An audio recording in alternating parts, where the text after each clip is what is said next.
Hey y'all, it's Mama Beth and I'm doing an episode today of Bitchin' in the Kitchen. Now, I'm not going to be using normal curse words, so that's why I'm going to be putting it on both channels because I think this is something that everybody needs to see.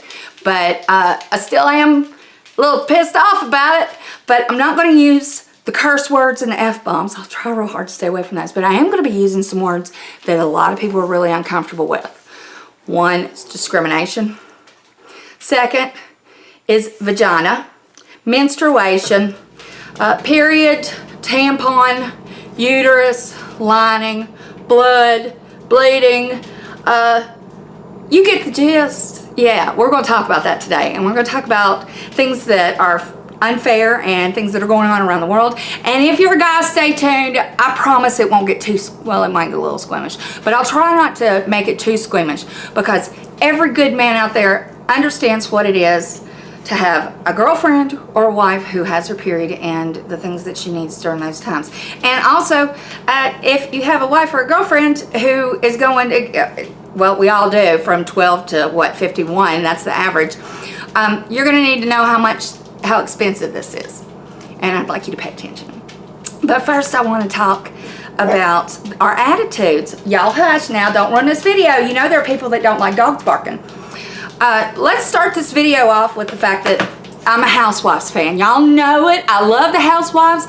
I watched all the franchises. I don't like all of them equally, but let me tell you who I do like. It's Erica Jane on Real Housewives of Beverly Hills.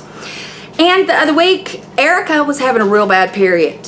We've all had them. It's literally worse than the flu. Sometimes it's been awful. And she comes in and she's like, I think I'm having the worst period of my life. Well, all of a sudden, those women started in their interviews, oh, we all have periods. Lisa Vanderpump, I wanted to slap her. We all have bad periods. We just get on with it. We don't need to speak about it. Well, yes, we do. We're women. And this is something that happens to us for 30 years, for a fourth of that time. Okay, every 4 weeks, every 28 days.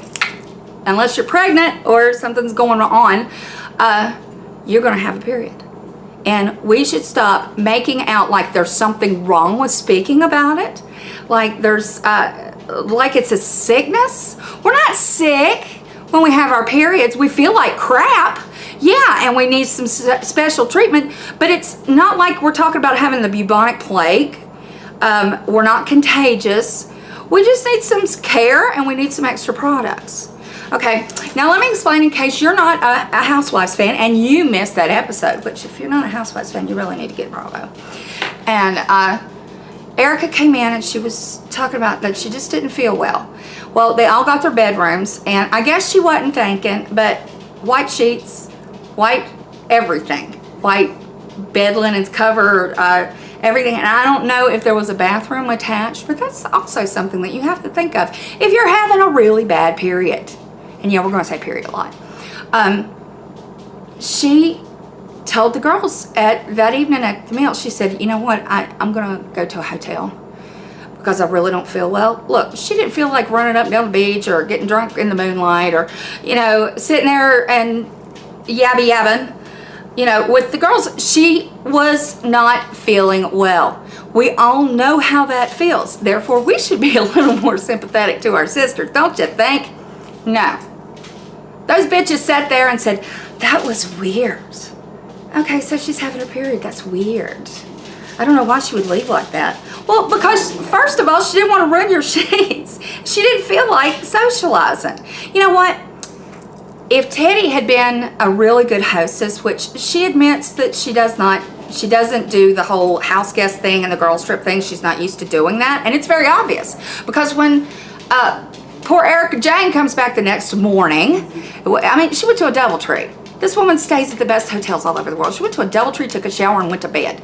She comes in, and they're all like, and Dorit, mouth, she needs to learn when to shut up because she hurt Erica's feelings by telling her that the girls were gossiping about her the night before.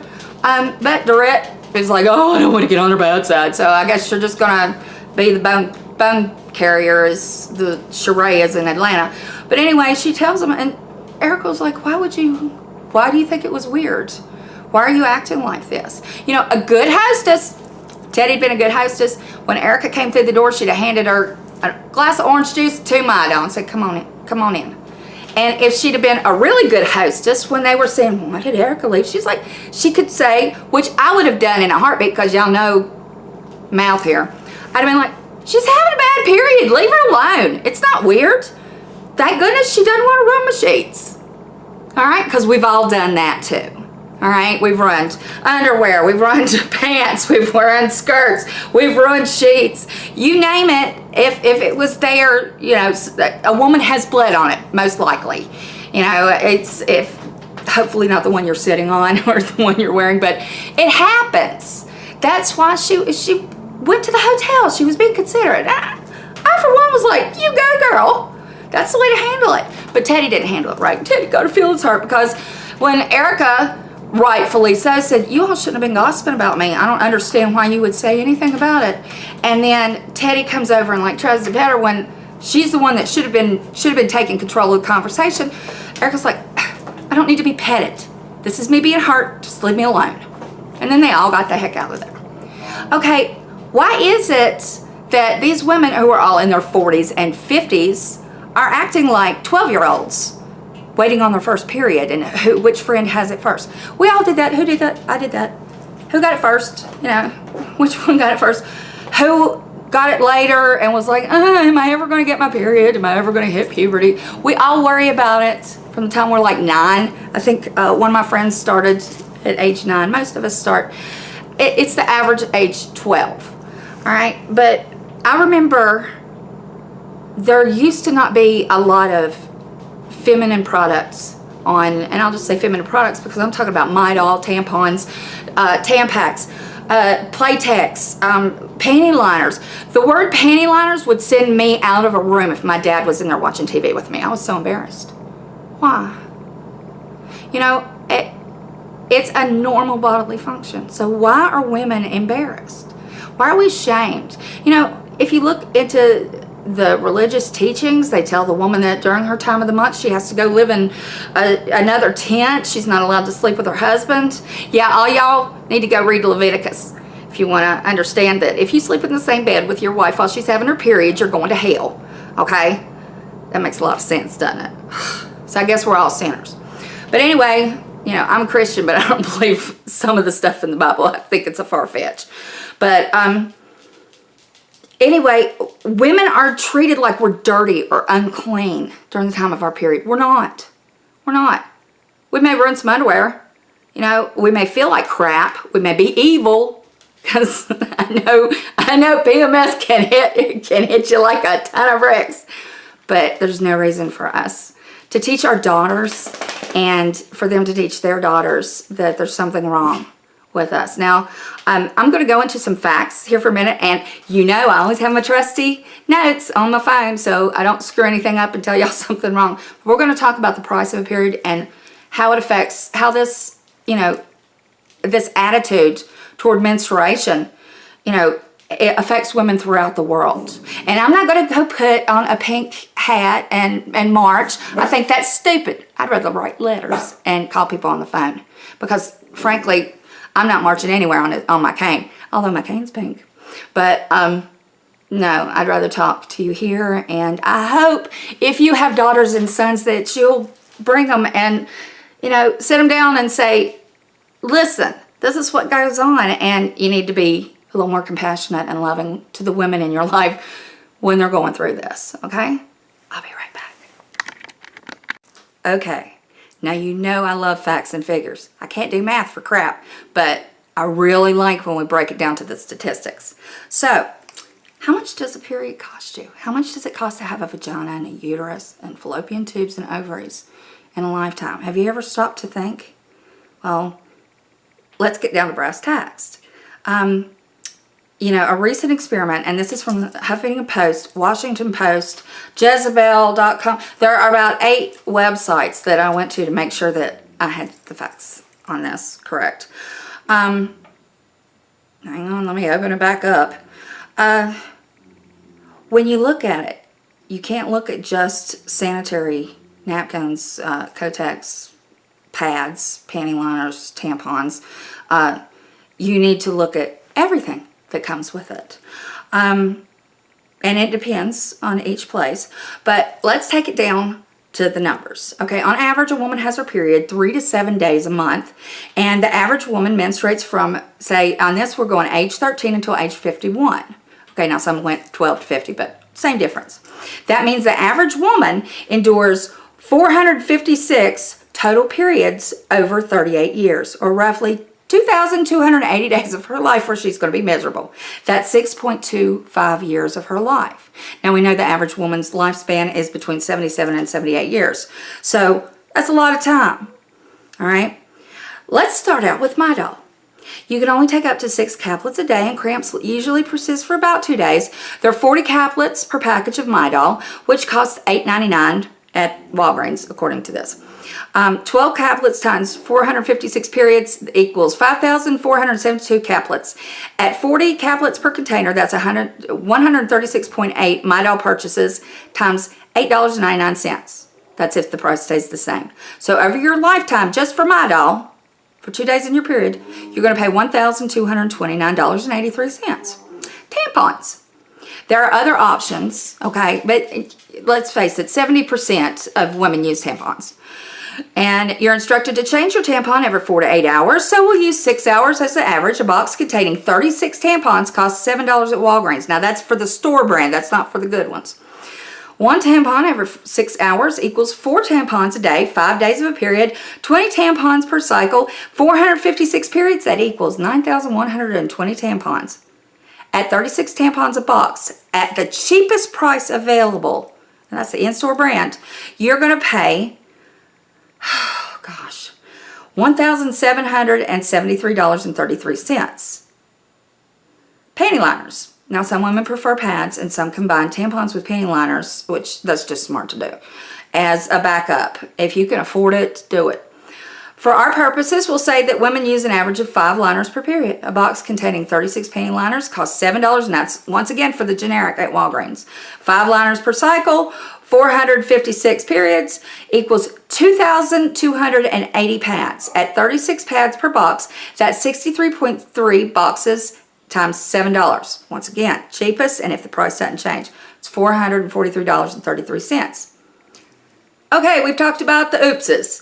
New underwear due to stains. Leaking happens to nearly all women, causing permanent stains on your underwear. Women own an average of 34 pair of underwear.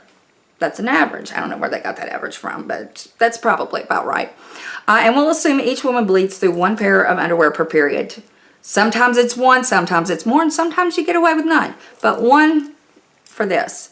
Okay, 1 pair of underwear is about $5 at Target. If you can buy $5 underwear at Target and get them to last more than a couple months being washed and just normal wear, good luck on you. But my underwear does not cost $5 at Target. I don't shop at Target.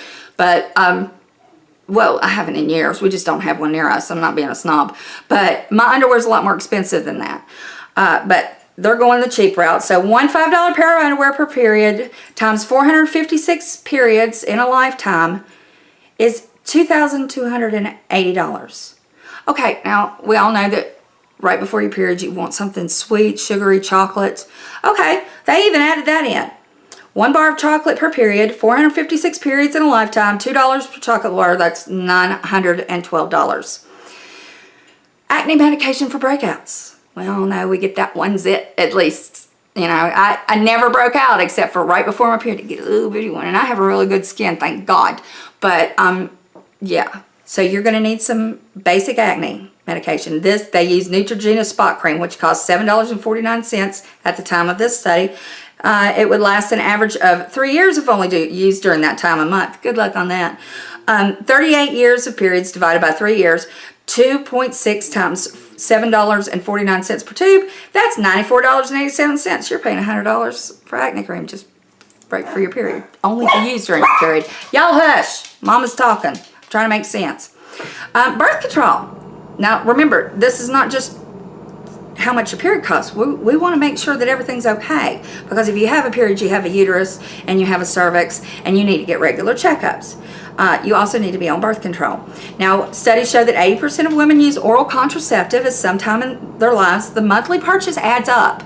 And even if it is covered by health insurance, you're still going to have to pay some of it. And 33% of women who are covered still pay out of pocket, and pills from Planned Parenthood cost anywhere from nothing to $50 per month. People always talk about Planned Parenthood and abortion, but they forget about contraception and free condoms and all that stuff. Keep that in mind. So for our graph, we'll set an average of $25 a month for birth control. $25 per month times 456 periods, $11,400, okay? Just for taking your oral contraceptive during the time that your periods are occurring in your life and you need to be on birth control. Heating pads, they really went in on it. You gotta have a heating pad. I remember being in high school and cramping so bad, and I remember my mom actually doubled up a towel and put an iron. We didn't have a heating pad for some reason, but she put an iron on low on my stomach, and it helped. I'm not advising you to iron your stomach, but I just remember the weight and the heat, and I'm thinking, God, we really have to go through this. And because I had a terrible time. Me and several of my friends, and we are all synced up. 2 heating pads at an average of $20 each, $40. So you add all of these up, and it's expensive to be a woman. It's really expensive. Hang on, I'm gonna add these up. I did the math. Okay, now remember, we went by using all generic, cheapest products, other than Midol was a name brand, but everything was the cheapest possible. The underwear alone. My underwear is $15 to $20 a pop. So you gotta look at this. When I added these numbers up that I told you, it was $18,173.36 just for being a girl. Okay, and that doesn't count all the extra laundry and sheets and clothes that you'll run and all that stuff. Now, if you go back, because I was looking at this and I'm thinking that's about a third, all these prices are about a third lower. So you're looking at almost, what, $25,000? Maybe when you have a daughter, you should put 25 grand in the bank so she'll have money just to pull out once a month after she starts puberty. I don't know. But we're looking at problems not only, you always think about, you know, we've heard about the girls in Africa who miss school for a week because they don't have any sanitary products. They're in pain, they're bleeding, they literally cannot take care of themselves at school, so they miss school, you know, for a week, almost a week a month. And, you know, that's difficult on girls getting education.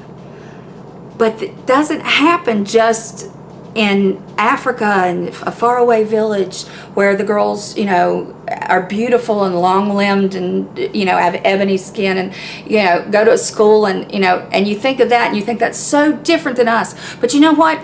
Kids from low-income backgrounds here in the United States have the same problem. Yeah. We're finding that kids that come from parents, like single-parent families, they end up missing school just as much as the ones that we think of in Africa. I'm going to read you a couple articles. Okay, here's one from the Independent UK. They have found that British girls from low-income families are missing school during their periods because they cannot afford sanitary protection, prompting charities working with women and girls abroad to move their projects closer to home because they're sending money to, you know, faraway places, but they're forgetting about the people at home, okay? These young girls are afraid. This one young lady, she said that, you know, her mother, she lived with her mother. Her mother was a single parent, worked all the time. There was not money. It cost an average of £7 pounds, they said, in the UK per month for a girl to have her period. All right, that's a lot of money for a low-income family with 5 mouths to feed. And this girl said there were 5 children. You know, so how do you make do? There are tales in this. This just blows my mind. One pupil who started her period at age 11 told BBC Radio Leeds that she had taped a toilet roll to her underwear and missed school every month because she couldn't access sanitary protection. I wrapped a sock around my underwear just to stop the bleeding because I didn't want to get shouted at. I once sellotaped tissue to my underwear. I didn't know what else to do. I didn't get any money because my mom was a single parent. She had too many mouths to feed, so there wasn't much leftover money in the pot to be giving to us. They've done the truancy. This breaks my heart. You know, they've done the truancy figures, and they're hard to read because you don't know whether the girls are of that age are just staying out because of their periods and they don't have what they need, or there are other reasons, so they're having to go into this. And this article was from last year. But in the U.S., it's just as bad. It's not just the U.K. It's all over. There's an article on here about a young girl from an Indian reservation, and she said that, you know, while she had enough money, she ended up always keeping extra products in her locker so she could give to her friends so they wouldn't mess. Because basically, one tampon will get a girl through the school day. You know, so she kept them for her friends. Teachers are being asked to supply things. You know, you go to your teacher if you don't have anything. You know, and one of the things that I love about women is that you can go, and you can ask any woman, she'll tell you the same thing. You can go into any bathroom and say, I've started my period. And women will go, here, here. And we'll start digging through our purses because we understand. We're not like those Beverly Hills housewives. Most of us know that, you know, sometimes we're caught without protection, or our period comes early, or, you know, it comes too heavy and we have to, you know, and we run out of things. So women are very generous in the bathrooms. You know, we're good to each other. But I'm talking about young girls here who are afraid to ask, don't have the money in their household to buy what they need. We need to start helping here at home. And, you know, I remember back when I was teaching dance, I had my dance studios, and we, of course, had a bathroom, and there was a little medicine cabinet, and I always kept a box of tampons. And I swear, those tampons would disappear every couple days. And, you know, I taught girls. I had a few boys, but it was mostly girls. Tampons would disappear. And I'm glad I had them there. And I would have pads sometimes. You know, and I hope that I helped some girls, you know, actually be able to participate and do things who wouldn't have been otherwise. But, you know, I just can't understand why there's an extra tax on our stuff when we don't ask for this. This isn't something that we chose. Nobody said, hey, I'd like to sign up for the monthly period thing for, you know, 30-some years of my life. No, nobody does that. 38 years? No. But why are women being punished for it? Frankly, I think that basic sanitary products should be free. And, or at least the cost of all of this be taken off our taxes. You know, if young girls, you know, let the schools, we need to start getting the schools to provide, you know, what the girls need. And people say, oh, well, if you leave them out, you know, they'll take all of them. Well, then they need them. I don't think anybody takes them home to play with them. They don't paint on the wall with them. You know, that's crazy. But we need to have them in our schools. But we also need to have it for, you know, adults as well. Young women who are struggling. You know, $7 a month. Listen, I've had pretty tight times in my life. And, you know, sometimes it was kind of iffy if I was going to be able to get gas or, you know, go get a box of tampons. But I managed. And, you know, and we do manage as women. But what we're managing to do sometimes isn't what's best for our health. Women in India and Africa and in the lower income families are seeing an increase in cervical cancer. And it's because they do not have sanitary products. They're using old rags. You know, sometimes, and a practice that I was reading about was that they use, you know, actually plant material and dung. And that just, but you do what you have to do. I mean, it's not like you can go sit in the river while you bleed, you know, for 7 days. And, you know, you have to be able to take care of yourself. But think about that. And let's think about our attitudes towards women, okay? Don't, let's not be ashamed as women of what is normal for 38 years of our lives. You know, for 1 week out of every month, we go through this. So let's be kind to each other. And I don't want to see anybody ever treated like poor Erica Jane was. You know, seriously, I was angry when I got done watching the show, and I've been thinking about doing this ever since. And if you're a young girl watching this, or if you're a young mom that's got a daughter to raise, teach her not to be ashamed. Teach her to stand up for herself and say, you know, this is going on and it's a natural function. It's nothing to be made fun of. It's nothing to be embarrassed about. And let's start treating each other a little bit kinder when it comes to issues like this. You know, it's not going away, okay? Unless you have a hysterectomy. Thank God I did, because I'm done with that. Still have to go for my checkups and things like that, but, you know, it's important that we treat ourselves with kindness, and we treat the ones we love with kindness. We treat women with kindness, especially during the time of the month. All right, let's see if we can't make some changes. By the way, homeless women need help with this. If you are in an area where there are homeless women, go buy some tampons and hand them out. Give them out, because that's one of the main things that they need. Socks and tampons. It's the two main things that are asked for. All right. Think on this. Speak on this. Let's make some changes. Okay? I love you. You love you. Bye.